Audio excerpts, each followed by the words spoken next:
السلام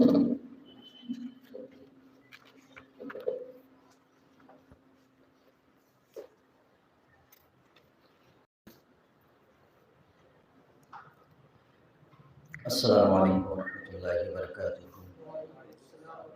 الحمد للہ والصلاۃ علی نبیہ وعلی آلہ واصحابہ المتأدبین بآدابہ، اما بعد فاعوذ باللہ من الشیطان الرجیم، بسم اللہ الرحمن الرحیم۔ وَإِنَّهُ لَتَنزِيلُ رَبِّ الْعَالَمِينَ نَزَلَ بِهِ الرُّوحُ الْأَمِينُ عَلَىٰ قَلْبِكَ لِتَكُونَ مِنَ الْمُنذِرِينَ بِلِسَانٍ عَرَبِيٍّ مُّبِينٍ وَإِنَّهُ لَفِي زُبُرِ الْأَوَّلِينَ صدق اللہ العظیم۔ اللہم نور قلوبنا بالقرآن وزین اخلاقنا بالقرآن وادخلنا الجنة بالقرآن ونجنا من النار بالقرآن۔ قال اللہ تبارک وتعالی فی شأن حبیبی وعظمت رسولی، ان اللہ وملائکتہ یصلون علی النبی یا ایھا الذین آمنوا صلوا علیہ وسلموا تسلیما۔ اللہم صل وسلم وبارک علی محمد معد الجود والکرم وآلہ وبارک وسلم، صلاۃ و سلام علیک یا رسول اللہ صلی اللہ تعالی علیہ وسلم۔ معزز سامعین، خطبہ مسنونہ میں قرآن پاک کی چند آیت کریمہ کی تلاوت کا شرف حاصل کیا۔ آج کی اس محفل میں انہی آیت کریمہ سے متعلق اسلامی معلومات سے آگاہی کی کوشش کی جائے گی۔ اللہ تبارک تعالیٰ میری زبان پر کلمہ حق کو جاری فرمائے۔ آیات جہاد کا قرآنی مفہوم، قرآنی معنی۔ دنیا کی بقا، دنیا کی لیے امن و امان، اس چیز پر کاربند ہے کہ کسی انسان کا کسی انسان کے ساتھ بہتر تعلق، کسی انسان کا کسی انسان کے ساتھ تعلق کا ٹوٹ جانا، اس میں اہم کردار الفاظ کا ہے۔ الفاظ اور معانی، لفظ اور میننگ، اس کا دخل بہت ہے۔ اگر یہ لفظ ٹھیک ہیں تو سامنے والے کے ساتھ رشتے بھی ہموار ہیں۔ اگر لفظ کے اندر کچھ بگاڑ ہے تو رشتوں میں بھی بگاڑ کا سبب بنتا ہے۔ بہت سارے اردو محاورے لفظ ہیں اس چیز کو بتانے کے لیے کہ الفاظ ہی سب کچھ ہیں۔ یہ شہد بھی اگلتے ہیں اور زہر بھی اگلتے ہیں۔ لفظ اور میننگ، پہلے کہا جاتا ہے کہ پہلے میننگ ہے کہ پہلے لفظ ہے۔ فلسفیوں نے کہا کہ پہلے میننگ ہے بعد میں لفظ ہے۔ انسان پہلے سوچتا ہے پھر بولتا ہے، اپنے دل کی بات نکالتا ہے۔ اپنے دل کی بات کو ادا کرنے کے لیے جو طریقے ہیں ان میں ایک الفاظ ہیں جو زبان سے نکلتے ہیں، ایک تحریر ہے جو کتاب میں لکھ کر آتے ہیں۔ الفاظ سے پھر جب سنائی دیتے ہیں تو اس سے میننگ بندہ لیتا ہے۔ اب اس میں ایک فاصلہ ہوا۔ فاصلہ یہ ہوا کہ ایک ہے دل کے اندر ایک معنی اور مفہوم، پھر اس کو ایک لفظ دیا گیا ہے اس معنی کو ادا کرنے کا۔ تیسرا یہ ہے کہ اس آدمی نے ان لفظوں سے معنی سمجھے۔ آپ اور ہم اگر اس فلسفے کو سمجھ رہے ہیں تو دنیا میں اس چیز پر لڑائیاں بہت ہیں کہ میرے الفاظ کو توڑ موڑ کے پیش کیا اس نے، میرے الفاظ کا غلط مطلب لیا اس نے، میں جو کہنا چاہتا ہوں وہ سمجھا نہیں اس نے۔ یہ اختلاف کیوں ہوتا ہے؟ اس کا معنی اور مطلب یہ ہے کہ جس کے ذریعے سے لفظ نکالے گئے ہیں حقیقی میننگ وہی جانتا ہے، معنی اور مطلب وہی جانتا ہے۔ لینے والے نے، سمجھنے والے نے اس کو دوسرے انداز سے سمجھا یا معنی کو اپنے مفاد میں لیا تو یہ بولنے والے کا قصور نہیں۔ کتنی دفعہ ایسا ہوتا ہے کہ جب ہم تقریر کرتے ہیں تو سارے لوگوں میں وہ معنی مفہوم ٹھیک ٹھاک نہیں پہنچتا۔ کچھ لوگ کس انداز سے لیتے ہیں، کچھ کس انداز سے لیتے ہیں، اور یہ دنیا کے ہر شعبے میں ہے کہ آدمی بولتا کچھ اور، سمجھاتا کچھ اور، بعض کو ٹھیک ٹھیک سمجھ میں آتا ہے، بعض کو پورا سمجھ میں نہیں آتا ہے۔ اس کے لیے اس آدمی کو اپنے میننگ، اپنے معنی اور مفہوم کی وضاحت کرنی پڑتی ہے اور یہ کہنا پڑتا ہے کہ میں نے جو کہا ہے اس کے میننگ یہ ہے، اس کے علاوہ آپ اپنی جانب سے اس میں کچھ بھی دخل مت دیجیے۔ یہ ضابطہ پوری دنیا کے انسانوں کے لیے کہ اس کے معنی اور مفہوم کو سمجھانے پر وہ قادر۔ بہت سارے لوگ وہ ہوتے ہیں کہ جو دل کی بات ہے وہ الفاظ کی شکل میں لا نہیں پاتے۔ وہ کہتے ہیں کہ مجھے بولنے نہیں آتا، سمجھ آتی ہے مجھے لیکن میرے دل کے اندر جو بات ہے وہ بول نہیں ہے۔ اسی لیے اسپیکروں کے درجے الگ الگ ہیں۔ ایک اسپیکر بڑا شاندار ہے کہ بولتا ہے تو سب کو سمجھ آتی ہے بات، ایک اسپیکر بولتا ہے تو اس کے بارے میں یہ کہتے ہیں کہ پتہ نہیں کیا بولتا ہے، وہ خود بھی سمجھتا ہے کہ نہیں سمجھتا ہے۔ اور بعض کہتے ہیں کہ میں ایک آدمی کو تو بول لوں گا لیکن سارے آدمیوں کے درمیان نہیں بول پاؤں گا۔ اپنے معافی ضمیر کو ادا کرنے کے لیے لفظ کی کمی ہوتی ہے اس کے پاس، یا اس کو ادا کرنے کا سلیقہ نہیں ہوتا۔ یہ انسانوں کے اندر ہے۔ لیکن جس کلام، جس مفہوم کی بات میں آج کرنے جا رہا ہوں وہ کلام ہے کلام الہی، وہ ہے اللہ کا کلام۔ معانی پہلے سے طے ہیں، لوح محفوظ میں لکھے ہوئے ہیں۔ الفاظ کا جامع اللہ تبارک تعالیٰ نے حضرت جبرائیل کے توسط سے نبی کریم صلی اللہ علیہ وسلم پر اتارا۔ اب یہاں تین چیزوں کی ضمانت ہے۔ میں نے مثال دی تھی، کہا تھا کہ ایک آدمی اپنے معنی کو پہلے پیش کرتا ہے، دوسرے تک لفظ سنائی دیتے ہیں، اور تیسرا اس کو یاد کرتا ہے۔ کبھی ان تینوں میں فرق ہو جاتا ہے۔ بولنے والے میں طاقت نہیں، سننے والے کے لیے الفاظ ایسے استعمال کیے گئے جس میں بولنے کے معنی و مفہوم کو ادا نہیں کر پایا، یا تیسرے آدمی نے وہ معنی مفہوم لیا نہیں جو بولنا والا چاہتا ہے۔ جب ان چیزوں کا اختلاف ہوتا ہے تو بڑا انتشار ہوتا ہے۔ لیکن قرآن پاک نے اپنے کلام کی ضمانت کو اس انداز میں ذکر کیا، وَإِنَّهُ لَتَنزِيلُ رَبِّ الْعَالَمِينَ۔ یہ قرآن الفاظ کی شکل میں جو نازل ہوا ہے یہ رب العالمین کی جانب سے نازل ہوا۔ یہ کلام ہے رب العالمین کا، کسی انسان کا نہیں۔ انسانوں میں تو درجہ بندی ہے کہ یہ بہت اچھا بولتا ہے، یہ کم اچھا بولتا ہے، یہ بالکل خراب بولتا ہے، لیکن اللہ کے ہاں تو اس معاملے کی کوئی درجہ بندی نہیں۔ تو یہ کلام اللہ کا ہے۔ یہ پہلی یہ ضمانت لے لی گئی کہ کلام اللہ کا ہے، یعنی اللہ تبارک تعالیٰ بندوں سے جو چاہتا ہے اس کلام کا مثل ساری انسانیت میں کوئی نہیں لا سکتا کہ وہ اپنی کلام کے ذریعے سے انسانوں تک اپنی بات پہنچاتا ہے۔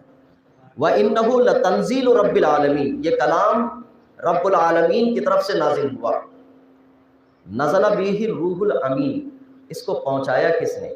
کیونکہ اللہ تبارک تعالیٰ کلام براہ راست انسان سے نہیں فرمایا، تو کلام کو پہنچایا گیا کس کے ذریعے سے؟ نزل بِهِ الروح الامین، روح الامین کے ذریعے سے یہ کلام پہنچایا گیا۔ اور روح الامین ہے کون؟ فرشتوں کے سردار، جن کے متعلق یہ کہا گیا ہے کہ یہ اپنے سے نہ کچھ بولتے ہیں، نہ کچھ سنتے ہیں، نہ کرتے۔ انہیں اتنی طاقت ہی نہیں دی گئی ہے کہ اللہ نے جو فرمایا، جو کرنے کے لیے حکم دیا ہے اس کے برابر کچھ، اس کے علاوہ کچھ کر سکے۔ انہیں طاقت ہی نہیں، آپشن ہی نہیں دی ہے۔ وہ صرف فرما بردار ہے، وہ معصوم عن الخطا ہے، وہ غلطی سے پاک ہے۔ اللہ نے ایک ایسی مخلوق پیدا فرمائی کہ جو حکم دیا گیا اس کے خلاف کچھ نہیں کہتے۔ نزل بِهِ الروح الامین، آیات مبارکہ حضرت جبرائیل امین لے کر آتے۔ بعض آیتوں کے معنی خود حضرت جبرائیل کو پتہ نہیں ہے لیکن پہنچانے میں برابر ہے۔ یاسین، طٰہٰ، کاف ہا عین صاد، جب یہ آیتوں کا نزول ہوتا تھا تو حضور فرماتے کہ میں سمجھ گیا۔ حضرت جبرائیل علیہ السلام کو اس کے معنی کا پتہ نہیں، وہ سمجھ جاتا لیکن پہنچا دیا۔ نزل بِهِ الروح الامین، کہ اللہ تبارک تعالیٰ نے اس کو روح الامین کے ذریعے سے نازل فرمایا۔ کس پر نازل فرمایا؟ علی قلبک، اے نبی آپ کے قلب پر اتارا۔ میں تینوں کی ضمانت لینا چاہ رہا ہوں۔ کلام اللہ کا نازل ہوا، لفظ بلفظ جو معنی اور مفہوم بیان کرنا ہے وہ حضرت جبرائیل کے ذریعے سے نازل کس پر ہوا؟ علی قلبک، اے نبی آپ کے دل پر نازل ہوا۔ من المنذرین لتکون من المنذرین، اور اس لیے نازل آپ پر کیا گیا ہے کہ آپ اس کو من وعن لوگوں تک پہنچا دیں، لوگوں کو ڈرائیں۔ اب صورت کیا ہے؟ جب قرآن کا نزول ہوتا تھا تو حضور کی کیفیت کیا ہوتی تھی؟ کہا کہ جب حضرت جبرائیل علیہ السلام قرآن کی آیتیں پڑھتے تو حضور تیزی سے یاد کرتے تھے۔ جب حضرت جبرائیل نے ایک مرتبہ آیت پڑھی تو حضور 2 سے 3 کبھی 4 دفعہ پڑھ لیتے تاکہ یاد رہے، اس کو بھولے نہ جائے، ذہن سے نکلے نہ، کوئی لفظ اپنی جانب سے دخل نہ دی جائے۔ کوئی کمی زیادتی نہ ہو جائے اس کو فوراً یاد کرنے کی کوشش کرتے اور اپنی زبان کو تیز حرکت میں لاتے، جلدی جلدی پڑھتے اس کو. جیسے کسی بچے کو یاد کرایا جا رہا ہو سبق، کہا کہ میں ایک دفعہ بولوں تو اسکول میں کہتے ہیں کہ اس کو آپ پڑھتے رہو اس کو تاکہ یاد ہو جائے. تو حضور حضرت جبرائیل جب قرآن کو تلاوت کرتے تو حضور اس کو بہت تیزی سے یاد کرتے تاکہ ذہن میں محفوظ رہے. اللہ تبارک تعالیٰ نے ارشاد فرمایا لا تحرک به لسانک لتعجل به، اے نبی اپنی زبان کو حرکت نہ دیں اس وجہ سے کہ اس کو جلدی کرنا ہے. آپ کا مقصد کیا ہے کہ اس کو یاد کرنا، اس کو ذہن میں محفوظ رکھنا. تو قرآن کہتا ہے ان علینا جمعہ و قرآن، اے نبی آپ سنتے رہیے، قرآن کی جمع کرنے کی ذمہ داری ہماری ہے، اس کی تلاوت کرنے کی ذمہ داری بھی ہماری ہے کہ ہم ان کو تلاوت کروائیں. آپ خالی سنتے رہیے، قرآن آپ کو یاد ہو جائے گا. ان علینا جمعہ کہ قرآن کو ہم جمع کروائیں، وعلینا وقرآن. اب قرآن بس یہ ہے کہ وہ تلاوت کریں تو آپ بھی ان کی اطاعت میں تلاوت کرتے جائیں. اب رہی بات پھر کہ اس کے معنی و مفہوم کی تشریح، اس کا ایکسپلین، اس کے معنی اور مفہوم کی وضاحتیں اللہ نے ارشاد فرمایا ثم علینا بیان، ہماری ذمہ داری ہے کہ اس کا مفہوم اور اس کے معنی مطابق بھی ہم آپ کو بتا دیں گے. اب یہ بات ضمانت لے لی گئی، ایک اللہ کا کلام ہے، میننگ طے ہے، حضرت جبرائیل نے پوری ایمانداری سے حضرت حضور تک پہنچائی اور حضور یاد کرنے میں پورے محتاط، اتنے محتاط کہ تیزی سے اللہ نے فرمایا کہ آپ کو اس میں احتیاط کی ضرورت نہیں، ہم ہی آپ پر یاد کروا دیں گے، ہم ہی آپ پر جمع بھی کروا دیں گے، ہم ہی اس کی وضاحت بھی کروا دیں گے، اس کے معنی مفہوم تک پہنچا بھی دیں گے. یہ ساری ضمانت اللہ نے لے لی. سب جگہ پر یوں کہا ان علینا جمع، ہمارے اوپر ہے کہ اس کو جمع کریں، وقرآن اس کی تلاوت کروائیں. فَإِذَا قَرَأْنَهُ فَاتَّبِعْ قُرْآنَهُ، جب جبرائیل تلاوت کریں تو آپ ان کی اتباع میں تلاوت کریں. ثم علینا بیانا، پھر ہم ہی اس کی بیان، اس کی وضاحت ہم کریں گے. یہ قرآن نے ذکر کر دیا. اب قرآن کے لفظوں میں ضمانت اللہ نے لی، قرآن کے معنی اور مفہوم کو بیان کرنے کی ضمانت اللہ نے لی کہ اس کا معنی اور مفہوم بھی ہم بیان کریں گے اور یہ ان کے الفاظ بھی ہم بیان کریں. گویا کہ اللہ تبارک و تعالیٰ نے قرآن کی حفاظت لفظوں کی بھی لی، معنی کی بھی لی، اور یہ فرما دیا کہ ہم ہی اس کو بیان کریں گے. جب الفاظ قرآن اللہ کی جانب سے، الفاظ قرآن کے معنی اور مطالب کی تعین اللہ کی جانب سے، اور حضور کو صرف پڑھنے کے لیے حکم دیا گیا تو قرآن نے بالکل ضمانت دے دی کہ یہ محفوظ رہنے والا ہے. اور دوسرے مقام پر اللہ نے ارشاد فرمایا انا نحن نزلنا الذکر وانا له لحافظون، ہم نے یہ قرآن کو نازل کیا ہے، اس کی حفاظت کی ذمہ داری ہماری ہے، ہم ہی اس کو محفوظ رکھیں گے. محفوظ رکھنے کے کئی طریقے. تو اب قرآن کا مفہوم اور قرآن کے الفاظ، قرآن کے معنی اور مطالب، یہ سارے کے سارے اللہ تبارک تعالیٰ نے اپنی جانب منتخب کیے، نسبت دے دی کہ ہم نے اس کو محفوظ کر دیا. میں نے یہ تشبیہ دیتے ہوئے کہا تھا کہ انسان جب آپس میں ایک دوسرے کے ساتھ کلام کرتے ہیں تو بولنے میں کبھی فرق ہو جاتا ہے، سوچنے میں فرق ہو جاتا ہے، پھر بیان کرنے میں فرق ہو جاتا ہے، پھر اس کے سمجھنے میں فرق ہو جاتا ہے. اتنے درجے ہوتے ہیں کسی کلام کو من و عن پہنچنے میں، لیکن حالات کہاں سے کہاں پہنچ جاتے ہیں. لیکن ضمانت سب سے پہلے اس کی دی گئی کلام اللہ کا، معنی و مفہوم اللہ کے، حضرت جبرائیل امین کے ذریعے سے. جبرائیل امین نزل بہ الروح الامین، یہ کہا گیا ہے کہ یہ ایماندار روح کے ذریعے سے نازل کیا گیا ہے، اتارا گیا ہے قلب سلیم پر. اور قلب سلیم پر نازل ہونے کے ساتھ ایسا بھی نہیں کہ انہیں بھولنے کی بیماری دی گئی، انہیں کسی عیب و نقص کے ساتھ جوڑا گیا، بلکہ کہا گیا ہے کہ اے نبی ہم ہی اس کی حفاظت آپ تک پہنچا دیں گے. تو اللہ تبارک تعالیٰ نے حفاظت کے سارے جو طریقے ہیں وہ اپنی حفاظت کے سارے طریقوں کی ضمانت خود لے لی. اب اس کے لینے کے بعد قرآن پاک کو اللہ کے رسول صلی اللہ علیہ وسلم جب نزول قرآن ہوتا تھا تو اللہ کے رسول صلی اللہ علیہ وسلم صحابہ کو بلاتے اور قرآن کی تلاوت کرتے اور ان سے کہتے کہ اس کو لکھ لو. کاتبان وحی الہی، جن صحابہ کرام سے نبی کریم صلی اللہ علیہ وسلم نے کتابت وحی فرمائی کہ کتابت لکھوائی، قرآن کو لکھوایا، وہ 9 سے 11 صحابہ کرام کہ جن سے حضور نے قرآن لکھوایا.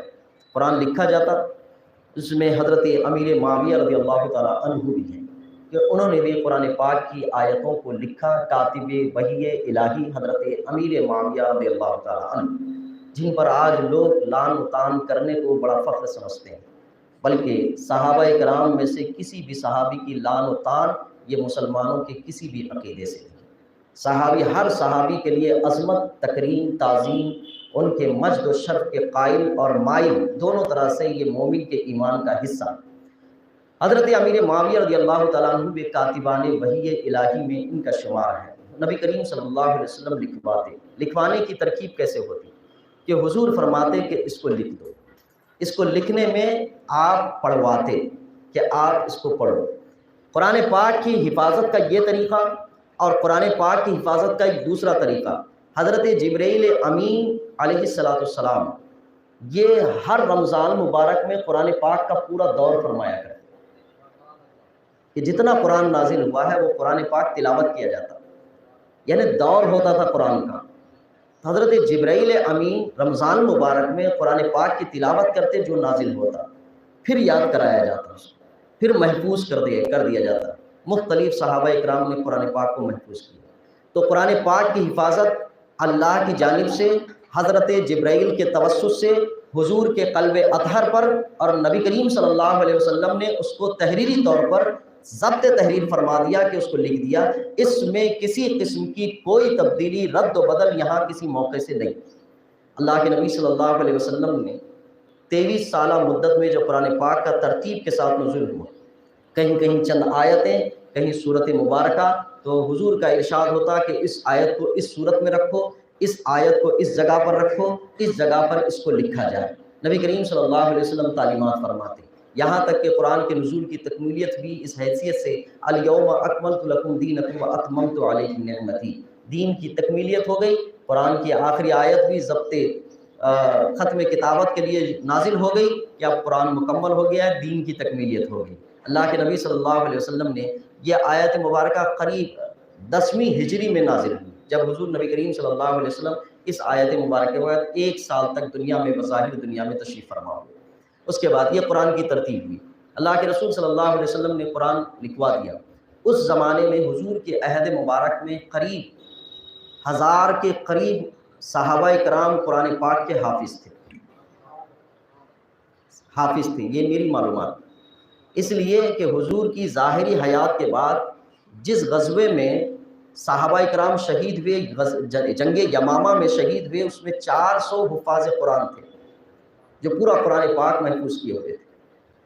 تو وہ 400 حفاظ قرآن تھے۔ قرآن سینوں میں بھی محفوظ ہو چکا تھا، ضبط تحریر میں بھی آ چکا تھا، اور پتھروں پر جس میں ہمیشہ باقی رہتا ہے، اس پر قرآن پاک کو تحریر کر دیا جا چکا تھا، وہاں پہ تحریر ہو چکا اور قرآن پاک محفوظ بھی ہو چکا۔ حضرت ابو بکر صدیق رضی اللہ تعالیٰ عنہ کے عہد میں جب جنگ یمامہ میں 400 صحابہ شہید ہوئے تو حضرت عمر فاروق رضی اللہ تعالیٰ عنہ آئے اور حضرت ابو بکر صدیق رضی اللہ تعالیٰ عنہ سے عرض کیا کہ قرآن پاک کو کتابی شکل دے دی جائے اور یکجا کر دیا جائے، جمع کر دیا جائے۔ جب جمع کرنے کی بات آئی تو حضرت ابو بکر صدیق نے پہلے یہ کہا کہ جو کام حضور نے نہیں کیا ہے وہ میں کیسے کروں۔ تو حضرت عمر فاروق رضی اللہ تعالیٰ عنہ نے اس کے فوائد اور اس کی حکمتیں بیان کی۔ جب بیان کی تو پھر اس کے بعد حضرت ابوبکر صدیق رضی اللہ تعالیٰ عنہ نے اس کام کے لیے ارادہ فرمایا، تو مختلف جگہوں پر جہاں قرآن لکھا ہوا تھا سب کو جمع کیا، اور ہر قرآن کی آیتوں کے جمع کرنے میں کئی شواہد رکھے کہ آپ جانتے ہیں حفاظ قرآن سے اس کی صداقت بھی لے لی۔ جن آیت قرآنیہ کو جمع کرتے تھے ان میں کئی جگہ پر حضرت علی رضی اللہ تعالیٰ عنہ کی صداقت کی ضرورت تھی کہ حضرت علی رضی اللہ تعالیٰ عنہ نے تصدیق فرمائی۔ اس کے بعد قرآن کو جمع کیا گیا، مکمل قرآن ایک کتابی شکل میں آیا۔ جب مکمل کتابی شکل میں آیا تو آپ اندازہ کریں قرآن کا نزول حضرت جبرائیل کے توسط سے حضور پر، اور حضور نے صحابہ کرام میں سے کئی صحابہ کو لکھوایا اور انہی صحابہ کرام کو جمع کر کے شواہدات گواہوں کو رکھ کر قرآن کو جمع کیا گیا۔ نبی کریم صلی اللہ علیہ وسلم جب بھی قرآن کی آیتیں لکھاتے تھے تو یہ کہتے یہ کلام الہی ہے، اور اگر اپنا کلام ہوتا تو اس کو علیحدہ فرماتے، یعنی اپنے کلام کو کلام الہی سے علیحدہ فرماتے تھے، اس کو کبھی ضم ہونے نہیں دیتے، اور اس طرح سے کلام الہی کی ترتیب پوری مکمل فرمائی۔ صحابہ نے ہر ایک پر گواہ بنا کر اس کو جمع کر لیا۔ جب جمع کر لیا کتابی شکل مرتب ہو گئی، تب اسی کو حفاظ کرام سے پوری ترتیب دلوائی گئی کہ حفاظ کرام نے بھی جب اس کی صداقت کر لی تو وہ کتابی شکل میں محفوظ ہوا۔ لیکن ان 2 سالوں کی مدت میں حضرت ابو بکر صدیق رضی اللہ تعالیٰ عنہ اس کی کئی کاپی بنا کر تقسیم نہیں کر سکے، اس کو ترتیب دیا اور وہ قرآن اب سینوں میں بھی محفوظ، کتابی شکل میں بھی محفوظ ہو گیا۔ حضرت عمر فاروق رضی اللہ تعالیٰ عنہ کا 10 سالہ دور گزرا، قرآن پاک کے وہی حفاظ تھے، وہی قرآن تھا، وہی آیتیں تھیں، وہی پڑھی جاتی تھی، یہاں تک کہ تراویح میں اسی قرآن کا تراویح میں ختم بھی ہوا کرتا تھا حضرت عمر فاروق رضی اللہ تعالیٰ عنہ کی طرف۔ صحابہ اکرام لاکھوں کی تعداد میں حضور کے عہد میں تھے، حضور کے بعد تھے، اور حضرت عمر فاروق رضی اللہ تعالیٰ عنہ کے عہد میں تھے۔ کسی کو بھی اس معاملے میں شک اور ریب نہیں تھا کہ اس میں کسی آیت کا اضافہ کیا گیا یا کم کیا گیا، اس میں کسی کو بھی نہیں تھا۔ حضرت علی رضی اللہ تعالیٰ عنہ بھی موجود تھے، قرآن پاک کی تلاوتیں ہوتی تھی، تراویح میں قرآن پڑھا جاتا تھا اور دیگر جگہوں پہ قرآن پڑھا جاتا تھا، لیکن کسی بھی آیت کے معاملے میں یہ شک اور ریب نہیں تھا کہ یہ قرآن کا حصہ نہیں یا یہ قرآن کے حصے میں اضافہ کیا گیا۔ یہاں تک کہ حضرت عثمان غنی رضی اللہ تعالیٰ عنہ کا عہد آیا، اس عہد میں قرآن پاک اس موقع سے کئی قرتوں پر پڑھا جاتا تھا، کئی لہجوں پر پڑھا جاتا، کئی طریقوں کو پڑھا جاتا تھا۔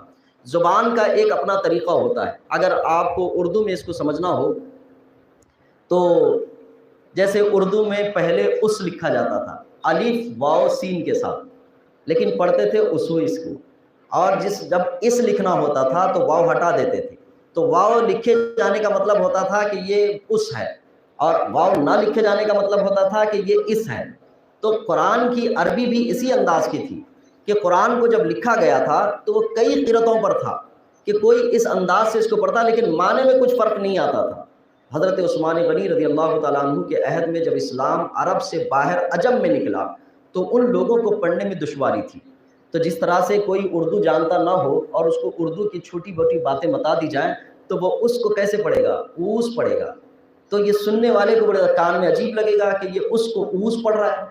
تو ایسی کیفیتیں قرآن کے ساتھ ہونے لگی، تو حضرت عثمان غنی رضی اللہ تعالیٰ عنہ نے قرآن پاک کو ایک قرت پر جمع کیا کہ قرآن پاک میں اب 7-8 قرتوں کے ذریعے سے نہیں بلکہ ایک ہی قرت پر پڑھا جائے گا۔ 7 قرتیں جائز رکھی گئی لیکن جمع ایک قرت پر کیا گیا۔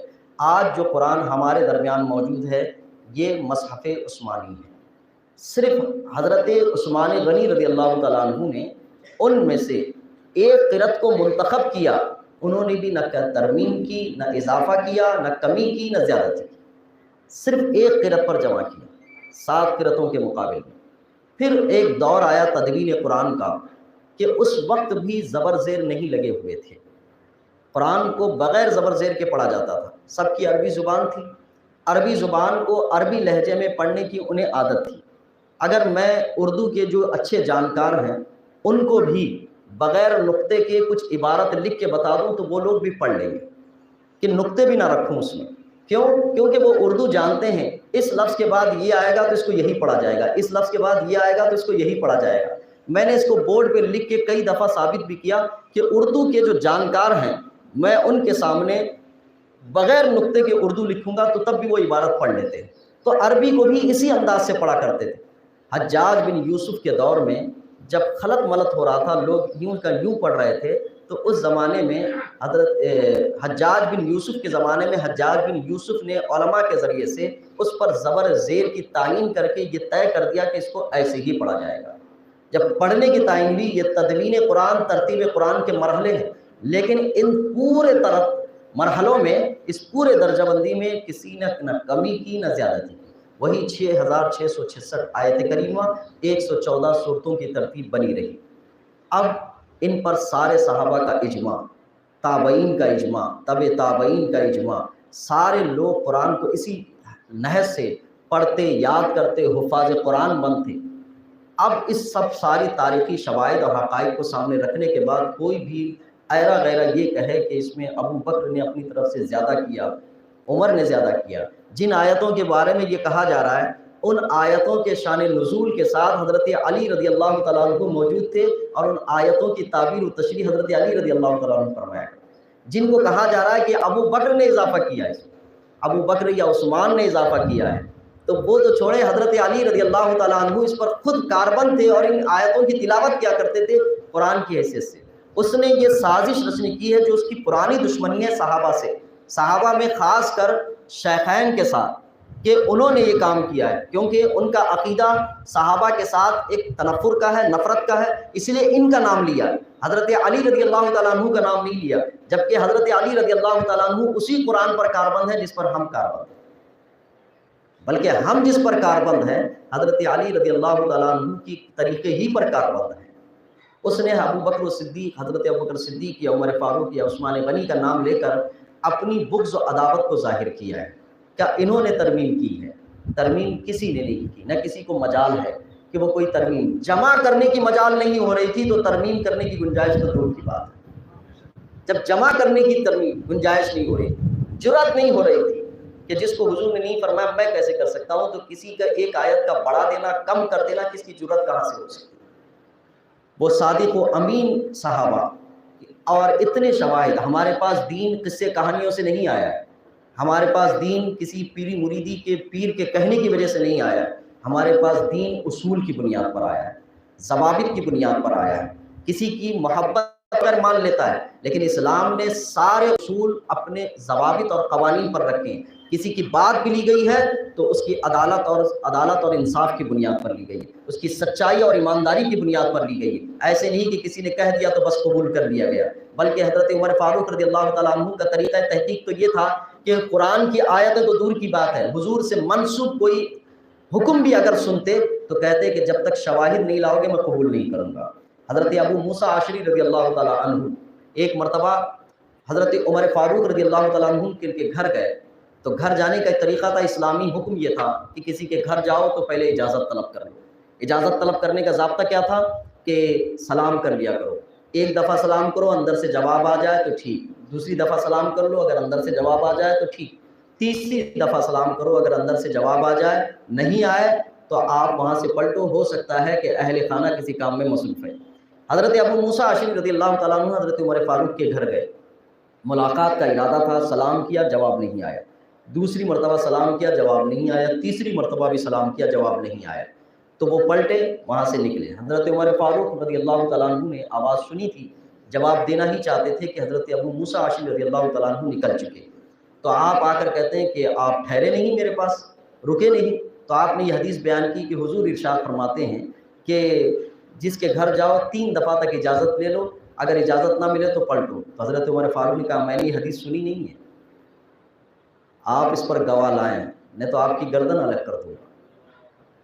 حضرت ابو موسیٰ عاشری امت مسلمہ کے سب سے بڑے صوفی مانے جاتے ہیں، صوفی کہا اس حدیث پر سند لاؤ۔ حضرت ابو موسیٰ عاشری کہتے ہیں عمر کے جلال سے اتنا خوف زدہ تھا کہ حضرت عمر رضی اللہ تعالیٰ عنہ کو 2 گواہ کافی تھے، میں جان کے خوف سے 10 گواہ لیا،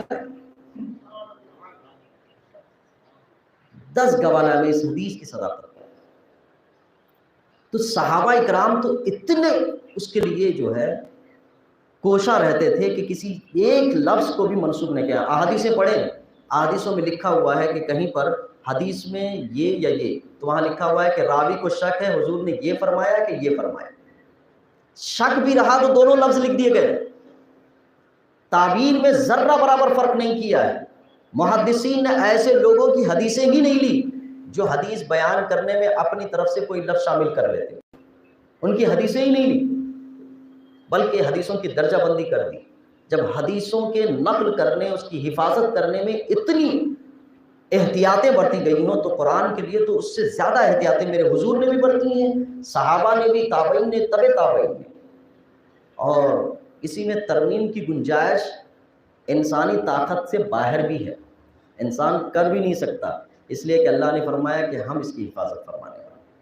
اس سے پہلے بھی یہ کوشش کی گئی، ایک الفرقان نام سے کتاب انٹرنیٹ پہ لاگو کی گئی اور ان میں سے ایسی 24 آیتیں یا 26 آیتوں کو نکال کے نئے قرآن کو متعارف کرایا گیا۔ اہل اسلام نے کبھی اس قرآن کے علاوہ کسی قرآن کو قبول نہیں کیا ہے۔ آیات جہاد کا قرآنی مفہوم، ان کو تکلیف کس چیز سے ہے؟ میں اس معاملے میں قرآن کے سمجھنے کے معاملے میں، آیات جہاد کو سمجھنے کے معاملے میں چند اصول بتانا چاہتا ہوں۔ جب تک ان چیزوں کو نہیں سمجھیں گے، آیات جہاد کے قرآنی مفہوم کو بھی نہیں سمجھ پائیں گے۔ سب سے پہلے اسلام جس زمانے میں، اسلامی احکامات جس زمانے میں نازل ہوئے، اس وقت دنیا کی حالت کیا تھی، اس کو سمجھے بغیر اسلامی حکم نہیں سمجھا جائے گا، کیونکہ کوئی بھی کلام، کوئی بھی گفتگو ایک پس منظر میں بولی جاتی ہے، اگر وہ پس منظر ہٹا لیا جائے تو وہ جملہ جو ہے دوسری جگہ پر استعمال کیا جائے تو وہ بہت نقصان دہ بھی ہو سکتا ہے۔ جیسے آپ سے میں کبھی کسی موقع سے کہوں کہ آپ نہ کھا سکتے ہیں، نہ پی سکتے ہیں، اور نہ آپ منہ میں کوئی چیز ڈال سکتے ہیں، میں یہ لفظ استعمال کروں، پھر دوسرے موقع سے میرے ہی لفظ کو کوئی استعمال کر کے کہے کہ یہ آپ نے کہا تھا ان کو کھانے پینے سے منع کیا تھا، یہ تو کھا پی رہے ہیں۔ میں نے جس پس منظر میں کہا تھا وہ روزے کی حالت میں تھے، اس وقت میں نے کہا۔ اب اس جملے کو آپ عام حالت میں بھی استعمال مت کیجیے، وہ روزے ہی کی حالت کا حکم تھا۔ روزے کی حالت میں ہی کیا، سب کہیں گے کہ بھئی یہاں نہیں کہنا چاہیے، کھانا بھی نہیں چاہیے، پینا بھی نہیں چاہیے۔ تو ایک سب سے پہلے قرآن کی آیت یا قرآن کے معنی اور مفہوم کو سمجھنا ہے تو اس وقت کے حالات کو دھیان میں رکھنا، کس طرح کی حکومتیں تھیں، لوگ زندگی کس دائرے سے گزارتے تھے۔ میں بتاؤں، مکہ کے سرزمین پر اکثر بت پرست تھے جو بتوں کی پوجا کیا کرتے تھے، لیکن ان میں انسانیت نام کا کوئی اصول نہیں تھا۔ اس میں جس کی لاٹھی اس کی بھینس کا ایک تصور چل رہا تھا۔ اب جس کی لاٹھی اور اس کی بھینس کا تصور آج کے دور میں بھی کوئی انسان قبول نہیں کرنا چاہتا کہ بھئی سارے انسان جو ہے ان میں سے بعض جو ہے نالیاں ہی صاف کرتے رہیں، بعض کچرے ہی اٹھاتے رہیں، اور بعض لوگ خالی حکومت ہی کرتے رہیں۔ ایسا تصور تو آج بھی منع ہے۔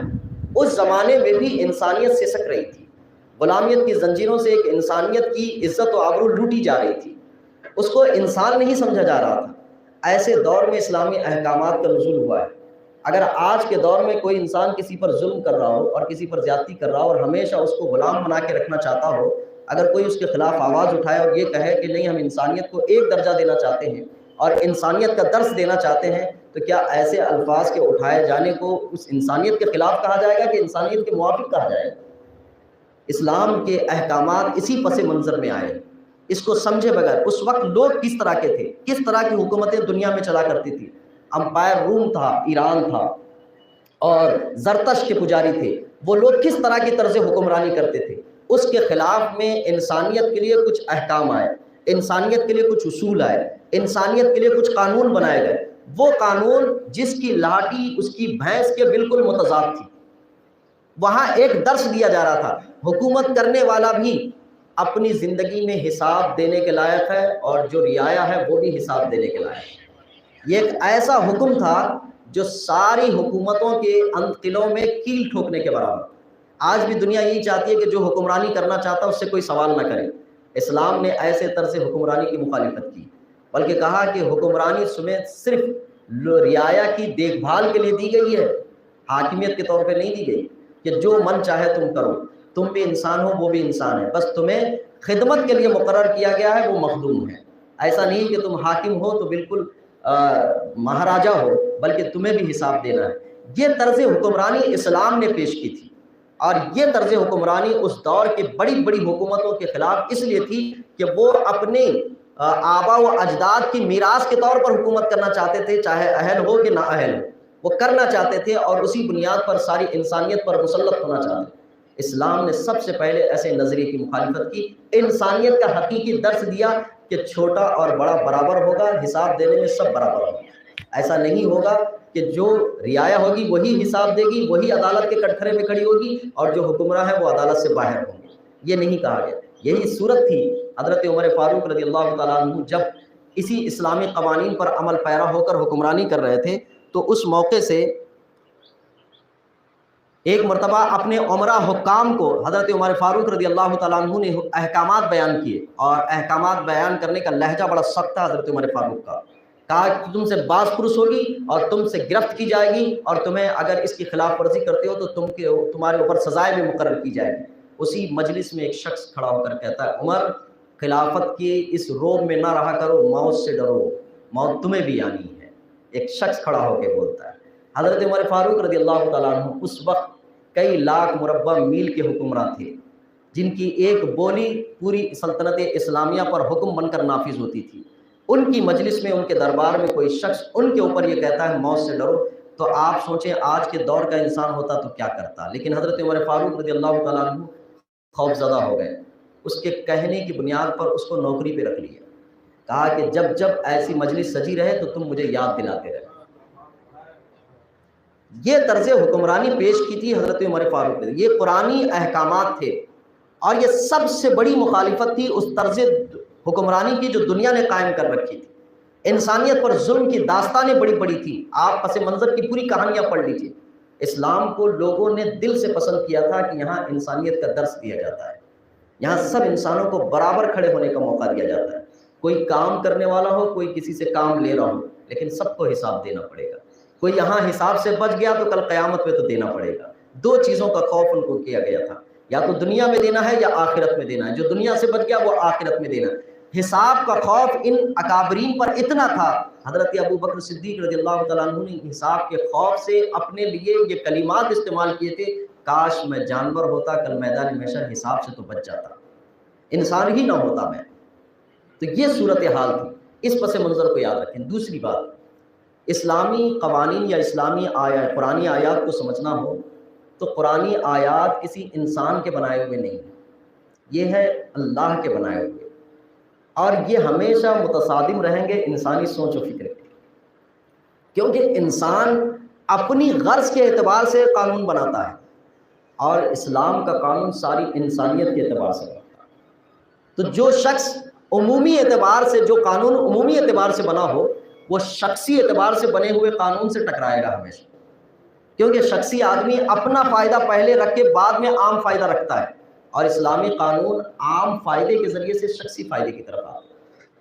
یہ ایک دھیان میں رکھیں، یہ کتاب قانون الہی ہے، ساری انسانیت کے لیے ہے، سرحدوں سے پرے، ملکوں سے پرے، زبانوں سے پرے، نسلوں سے پرے، بالکل ہٹ کر ہے، کسی نسل، زبان، ملک، سرحد کی بنیاد پر قانون نہیں ہے، پوری روئے زمین کے لیے قانون ہے۔ جب پورے روئے زمین کے لیے قانون ہے تو کسی نے اگر سرحد کے لیے قانون بنایا تو وہ ٹکرائے گا اس سے، اور وہ سمجھ نہیں پائے گا، اور یہ کہے گا کہ یہ تو غلط قانون ہے۔ یہ وہ کیوں سوچ رہا ہے؟ کیونکہ وہ اپنے فائدے سے عام فائدے کو جا رہا ہے، اور اسلام عام فائدے سے شخصی فائدے کی طرف آتا ہے، تو یہ سب سے پرے۔ اچھا، اس کے قرآن کے معنی اور مفہوم کو کوئی اپنی جانب سے نہیں بیان کر سکتا۔ فقہا نے لکھا ہے قرآن کے معنی اور مفہوم کی تین شکلیں ہیں، ایک قرآن کی تفسیر قرآن کی آیات کے ذریعے سے، ایک قرآن کی تفسیر حدیث رسول سے صلی اللہ علیہ وسلم، اور قرآن کی تفسیر صحابہ کے اقوال سے۔ قرآن کی تعویل یعنی لفظوں کو جمع کر کے کسی معنی کا انتخاب کرنا، اور ایک ہے قرآن کی تحریف، کہ لفظ معنی کچھ اور ہے، معنی مطلب کچھ اور بیان کیا جائے، تو یہ تحریف۔ کہا قرآن کی تفسیر قرآن کے ذریعے سے، اسلام نے اس کو سب سے پہلا درجہ دیا۔ قرآن کی تفسیر میرے آقا کریم صلی اللہ علیہ وسلم کی زبان مبارک سے، اس کو دوسرا درجہ دیا۔ قرآن کی تفسیر معنی، مفہوم یا اس کی تشریح، اس کا ایکسپلین صحابہ کے اقوال سے، اس کو تیسرا درجہ دیا۔ قرآن کے معنی و مفہوم کو الفاظوں کے جمع کر کے اس کی ترتیب، تقدم، تاخر کے ذریعے سے سمجھنا، اس کو تعویل چوتھا درجہ دیا گیا۔ قرآن کی تحریف کے لفظ کچھ لکھے گئے ہوں، معنی کچھ لکھے گئے ہوں، اس کی اجازت کسی کو نہیں دی گئی، کوئی نہیں کر سکتا ہے، نہ اوپر سے لے کر نیچے تک۔ جیسے کہ قرآن کی اب یہ تحریف کی گئی کہ قرآن میں ہے خاتم النبیین، جس کا معنی ہوتا ہے آخری نبی، اس کے بعد کوئی نبی نہیں پیدا ہوگا، لیکن دیوبند کے قاسم دیوبندی نے، نانتوی نے یہ لکھا کہ خاتم النبیین کا معنی ہے کہ اصلی نبی، ان کے بعد کوئی نبی پیدا ہوگا تو خاتم النبیین کے معنی میں کوئی فرق نہیں آئے، بالکل ہٹ کے 1400 سال کی تاریخ سے ہٹ کے نیا معنی بیان کیا۔ اس کو کہتے ہیں قرآن کی تحریف، کہ قرآن کے معنی کو بدل دینا۔ تو اس کی اجازت تو کسی کو نہیں، اس کی تعبیر اور تشریح کی ذمہ داری بھی اللہ تبارک تعالیٰ نے اپنے ذمہ کرم پر لی، جن کی اجازت دی بعض کو۔ قرآن کی تفاسیر پڑھتے وقت لوگوں کا اختلاف ہوتا ہے کہ یہ تفسیر آپ کہاں سے بیان کر رہے ہیں؟ کہا یہ تفسیر عبداللہ ابن عباس رضی اللہ تعالیٰ عنہما کی ہے، یہ تفسیر عبداللہ ابن مسعود رضی اللہ تعالیٰ عنہما کی ہے، یہ تفسیر عبداللہ ابن عمر رضی اللہ تعالیٰ عنہما کی ہے۔ نام لیے جاتے ہیں ان کے، جب تک اس معنی اور مفہوم کے لیے سند نہیں ملے گی اس کو تفسیر کا نام ہی نہیں دیا۔ یہ اتنی احتیاطیں کی گئی، کوئی تبدیلی معنی میں نہیں کر سکتا، لفظوں میں نہیں کر سکتا، تو اس کی بھی حد بندی۔ اب اس کے پس منظر میں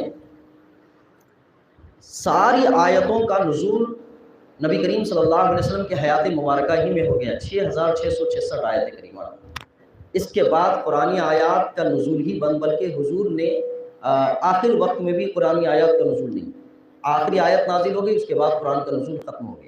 الیوم اکملت لکم دینکم اتممت علیکم نعمتی کے بعد جب سارے صحابہ خوشی منا رہے تھے، کہ دین مکمل ہو گیا ہے. ہمارے دین پر نقص کا جو الزام تھا کہ ان کا دین 40 سال کا ہے 100 سال کا ہے، جب اسلام نے کہا کہ یہ دین مکمل ہو گیا تو صحابہ جشن منا رہے تھے. وہاں حضرت ابوبکر صدیق رضی اللہ تعالیٰ عنہ رو رہے تھے. لوگوں نے پوچھا کہ آپ کیوں روتے ہیں؟ کہا دین کی تکمیلیت ہو گئی، حضور کی دنیا میں تشریف آوری کا مقصد دین کی تکمیلیت تھی، اب حضور ہم سے رخصت ہو جائے. یہ تکمیلیت ہو چکی تھی، ساری قرآنی آیات کی تکمیلیت حضور کے عہد مبارک میں ہو گئی تھی. ان سارے پس منظر میں قرآن کو سمجھنے کی ضرورت ہے. اگر ان میں سے چھوڑ کر ہو، جیسے مثال ایک دے کر گفتگو ختم کرتا ہوں. ایک آیت سب سے زیادہ نمایاں طور پر پیش کرتے ہیں جن کو جہاد کے لفظوں سے بڑی تکلیف ہے، وہ ہے قرآن پاک کی آیت کریمہ کہ مشرکین کو جہاں پاؤ قتل کر دو اور ان کی طاق میں بیٹھے رہو. یہاں تو مشرکین کے لیے قتل کا حکم آیا، وہ بھی طاق لگانے کا. اس سے پہلے کی آیت مبارکہ ہے، اس کو چھوڑ کر یہ آیت مبارکہ پڑھی جاتی ہے. اس سے پہلے کی آیت مبارکہ یہ ہے کہ مسلمانوں نے مشرکین سے ایک وعدہ کیا تھا، معاہدہ کیا تھا. وہ معاہدہ ہے. اللہ نے ارشاد فرمایا جو معاہدے پر کاربند ہیں ان کے ساتھ کوئی چھیڑخانی نہیں ہوگی، اور جو معاہدہ توڑ دیں ان کو جہاں پاؤ قتل کرو. اب اس تعبیر کو، اس لفظ کے معنی کو بیان کرنے کے لیے میں آج کے لہجے میں لیتا ہوں، وہ یہ کہ ہر ملک میں لوگوں نے موسٹ وانٹیڈ کی فہرست نکالی ہے. اس ملک کا موسٹ وانٹیڈ ہے، جہاں ملے شوٹ کر دو. ہر ملک نے نکالی، جہاں ملے شوٹ اینڈ آرڈر. اور اس کو آپ کیا کہتے ہیں کہ وہ پولیس سے بچ کے بھاگ رہا تھا تو شوٹ کرے، انکاؤنٹر کہہ دیا. حکومتوں کے نظام میں پوری دنیا نے ورلڈ لیول پر بھی چند لوگوں کے نام کی فہرست جاری کی گئی تھی کہ پوری دنیا میں بھی کہیں دکھائی دیں تو آپ ان کو شوٹ کر دیں. ان کے لیے موسٹ وانٹیڈ کی فہرست میں ہر ملک والا بناتا ہے، جہاں پاہے قتل کر دو، جو بھی کرے گا. بلکہ انعامات اعلان کر دیتے ہیں. قرآن نے تو انعامات کا اعلان بھی نہیں کیا، کہا اس کے اوپر 50 لاکھ ریال کا جو ہے یہ لگا ہوا ہے موسٹ وانٹیڈ کی فہرست میں. وہی حکم قرآن نے بھی کہا کہ یہ لوگ ہیں، ان کے لیے جہاں پائے تم قتل کرو. اس کو لے لیا تمام لوگوں پہ. اب ایک داؤد ابراہیم پر موسٹ وانٹیڈ کی فہرست نکلے تو سارے لوگ اپنے اوپر لے لیں کہ ہم بھی اسی میں ہیں. تو یہ آپ کی غلط فہمی ہے کہ آپ لے رہے ہو اس کے لیے اپنے لیے. جس کے لیے ہے وہ اس کے لیے ہے، اور اس کو بیان کر دیا جائے سب کے لیے تو قرآنی آیات کی معنی اور مفہوم کے ساتھ چھیڑخانی. یہ مفہوم، یہ معنی نہ اللہ نے بیان کیے، نہ حضور نے بیان کیے، نہ صحابہ نے بیان کیے، نہ تابعین نے بیان کیے، نہ تبع تابعین نے بیان کیے، نہ حضرت علی نے بیان کیے کہ جس کا نام لینے کو یہ بڑا فخر سے ہوتا ہے، انہوں نے نہیں بیان کیا.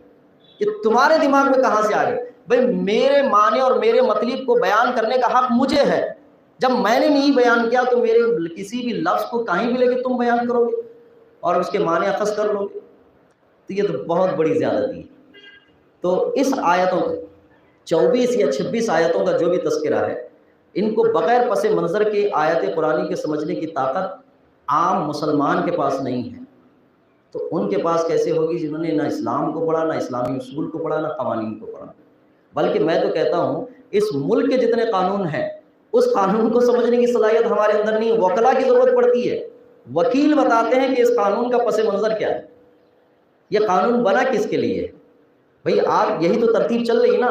3 قانون پاس ہوئے، وہ کہتے ہیں کہ قانون ٹھیک ہے اور کسان کہہ رہے ہیں کہ یہ قانون ہمارے خلاف ہے. یہی تو چل رہا ہے کہ وہ حکومت سمجھا نہیں پا رہی ان کو، اور یہ کہہ رہے ہیں کہ ہم جو سمجھے ہوئے ہیں وہ تمہارے لکھے ہوئے سے سمجھے ہوئے ہیں، ہمیں آ کے سمجھا دو. جب یہ نہیں سمجھا پا رہے تو قرآن آیات کے مفہوم اور معنی وہ بھی عربی زبان میں لکھے ہوئے ہیں. بڑی زیادتی ہے. اس کو تو آسانی سے یوں ہی سمجھا جا سکتا ہے. میں نے ایک آیت پر آج گفتگو کی ہے، کسی موقع سے انشاءاللہ باقی آیاتوں پہ جس پر اعتراض ہوتا ہے کہ اسلام زیادتی کا مذہب ہے، انشاءاللہ ان کو بھی اسی پس منظر بیان کریں گے. اللہ مجھے آپ کو عمل کی توفیق عطا فرمائے.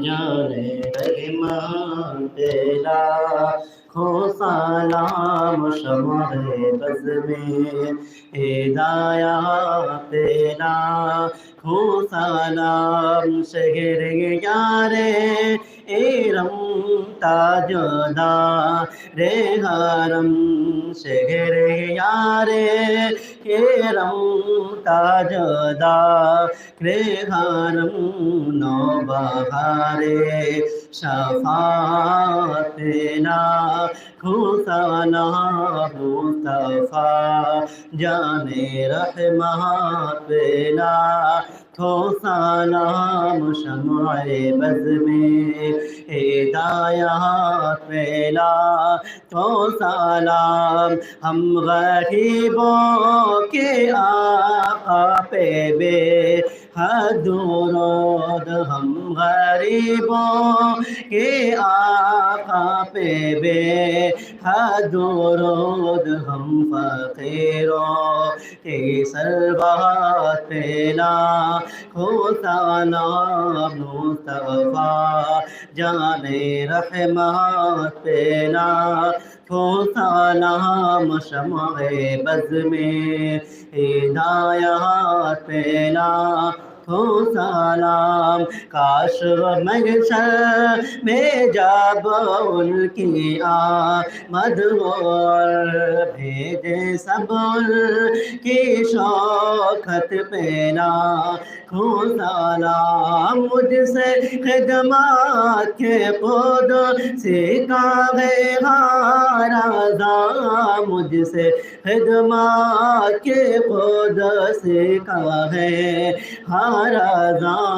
مصطفیٰ جان رحمت پلا کھو سلام شمع بز میں ہدایات پلا کھو سلام السلام علیکم یا رسول اللہ، الصلاۃ والسلام علیکہ یا حبیب اللہ، الصلاۃ والسلام علیکہ یا نور من اللہ صلی اللہ تعالی علیہ وسلم. ربنا آتنا في الدنيا حسنة وفي الآخرة حسنة وقنا عذاب النار. ربنا ظلمنا أنفسنا وإن لم تغفر لنا وترحمنا لنكونن من الخاسرين. اللهم إنك عفو تحب العفو فاعف عنا يا كريم. اللهم احفظنا من كل بلاء الدنيا وعذاب الآخرة. اللهم إنا نجعلك في نحورهم ونعوذ بك من شرورهم. وصلى الله تعالى على خير خلقه ونور عرشه محمد وآله وأصحابه أجمعين. إن الله وملائكته يصلون على النبي يا أيها الذين آمنوا صلوا عليه وسلموا تسليما. اللهم صل وسلم وبارك على محمد معذ الجود والكرم وآله وبارك وسلم. سبحان ربك رب العزة عما يصفون وسلام على المرسلين والحمد لله.